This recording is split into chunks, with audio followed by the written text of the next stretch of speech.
طاجن لسان عصفور باللحمة المفرومة، حلو حلاوة، طعمه بجد لذيذ جدا وسهل وما بياخدش مننا اي وقت. لسان العصفور نوع من انواع المكرونة، تقدروا تعتبروه زي اعز صاحب ليكو، دايس في كل حاجة، في العزومات تلاقيه، في الشوربة تلاقيه، طعمه بجد لذيذ وبيدي طعم حلو قوي واضافة حلوة لسفرة العزومات. لايك وشير للفيديو وسبسكرايب او اشتراك للقناة، وتعالوا نعمل احلى طاجن لسان عصفور باللحمة المفرومة في الفرن، خطير.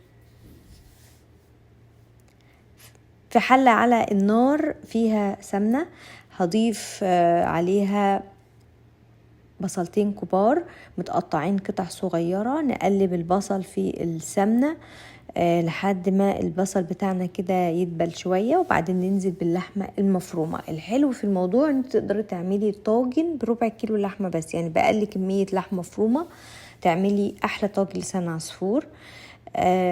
بعد اللحمة ما لونها يغير شوية بننزل ببهارات لحمة وفلفل اسمر وملح، ونخلي بالنا من الملح مملحش قوي علشان لسه في اضافة تانية للملح. نقلب كويس البهارات مع اللحمة المفرومة ولحد ما اللحمة بتاعتنا تتعصق كويس قوي، بعدين نشيلها من الحلة وننزل تاني بمعلقة حلوة كده من السمنة، وننزل عليها بكمية لسان العصفور اللي احنا هنسويها.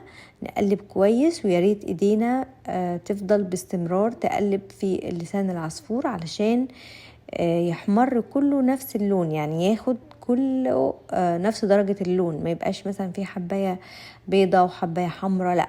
فهنفضل نقلب على طول، تقليب مستمر، ايدينا ما تطلعش من الحلة لحد ما ياخد اللون اللي احنا حابينه، اللي هو اللون المحمر، اللي هو زي كده، مش احمر غامق ولا فاتح، الاحمر اللي هو درجة متوسطة.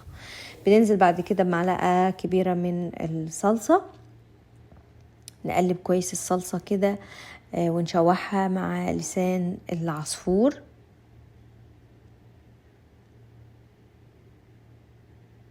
هننزل بعد كده ببسلة وجزر، تقدروا تضيفوا اي نوع خضار، ولو مش حابين معاها خضار مفيش مشكلة، بس يعني عايزين ناخد بقى ايه برضو نحط نوع خضار وناخد منه الفايدة، وبجد برضو بيدي طعم حلو، وطعم الخضار بيتسوى كده مع لسان العصفور في الفرن بيبقى طعمه جميل جدا.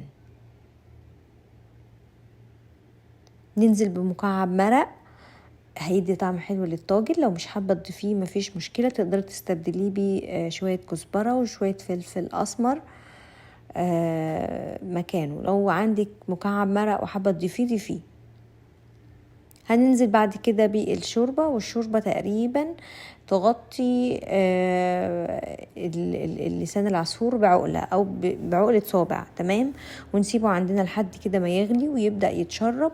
بعد كده هننزل باللحمه المفرومه اللي احنا عصجناها بالاول، ونقلب كويس، ويبقى كده يعني عدينا الصعب في الموضوع. هنجيب الطاجن بتاعنا اللي هيدخل الفرن، او صينيه، مش لازم يعني طاجن فخار، اي طاجن، صينيه اللي انت حاباه، وبعدين ننزل بلسان العصفور بقى بالخضار باللحمه المفرومه في الطاجن، وندوق الملح بتاعه. لو حابه تضيفي ملح اوكي، لو مش حابه والملح مظبوط يبقى كده تمام قوي.